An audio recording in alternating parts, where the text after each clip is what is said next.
Good afternoon once again, my dear sisters and brothers. I think all of you have already experienced losing someone very dear to you. People who are very close to you. People who are very important to you. And for those who have already experienced that kind of experience, it's a very painful thing. Sometimes it would even lead other people to live in misery because they could not live without the people that they love. I hope hindi pa kayo nakaranas ng ganong sakit.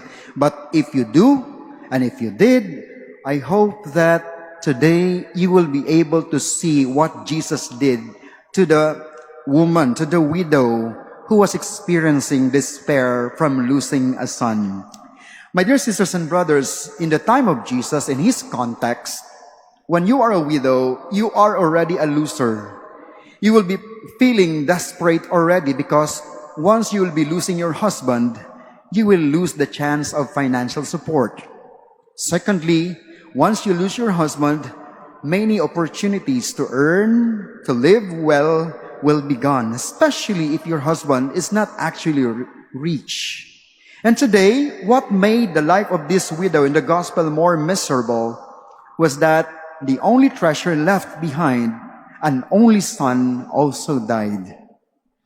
I think if you could imagine and look at the situation in our gospel, probably you would say, sobra-sobra naman. And I guess so, yes. That's why today, Jesus, upon seeing the woman and all the people gathered during the funeral, had a heart filled with love and pity for the widow. It's not just because she was a woman, but because she was a widow. She already lost almost everything, and now she will be losing everything by losing her son.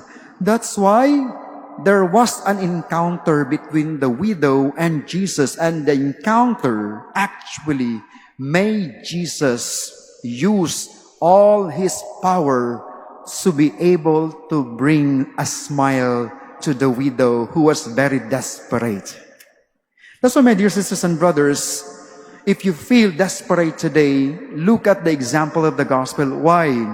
Because the experience of the gospel should make us think and say that all our encounters with Jesus are encounters of hope. When you see Jesus, when you pray, it's an encounter of hope.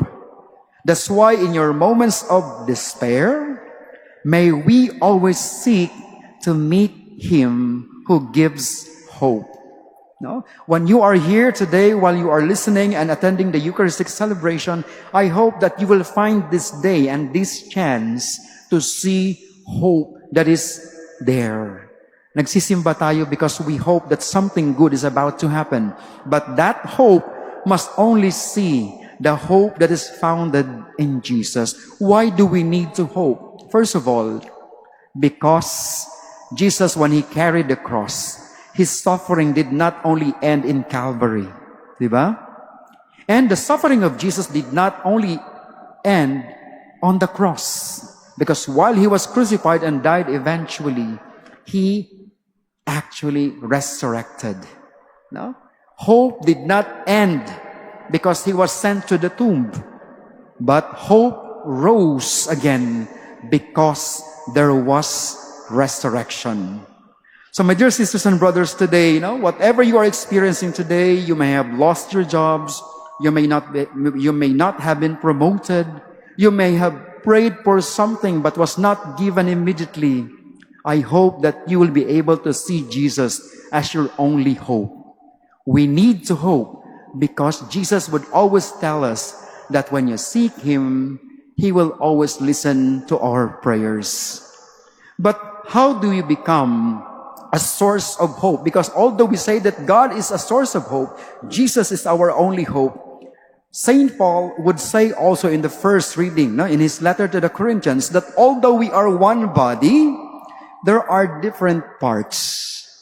And most probably, Jesus would want to use you as the hope of other people so that people can see the presence of Jesus in your faces. Do you think that your seatmates, those people seated behind you, in front of you, beside you, has the image of Jesus?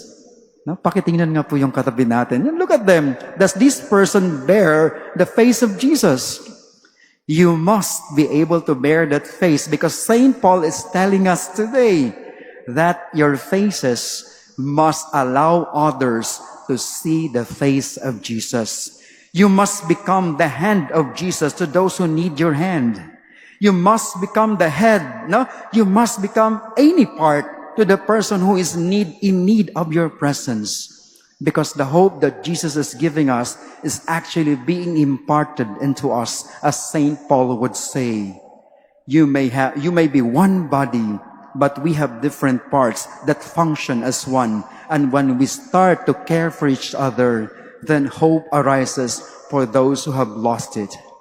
So my dear brothers and sisters, as I end my homily today, I really hope that as you go to your homes, you try to reconcile with the people that you have conflict with.